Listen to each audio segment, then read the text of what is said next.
दोस्तों देखते हैं अगला सवाल। अगला मतलब कि देखते हैं, अच्छा सा सवाल आया है। अपनी वस्तु के अंकित मूल्य को 28 रुपये कम करने पर एक दुकानदार, ठीक है, तो आप देखते हैं ये है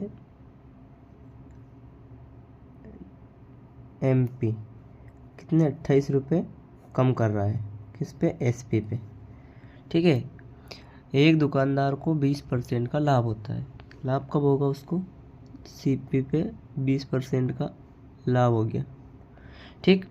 अब 20% का लाभ हुआ उसको, इस पैसे पर 20% का लाभ हुआ।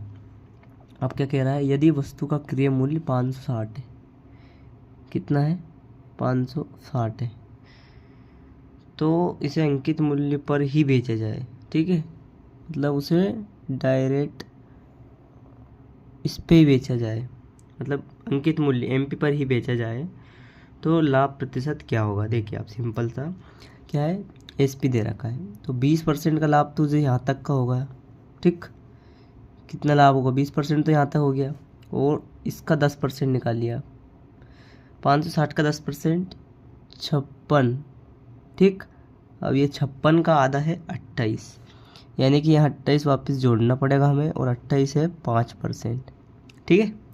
28 का मान 5% है, क्योंकि हमने 56 का मान ये हटाया, ठीक है।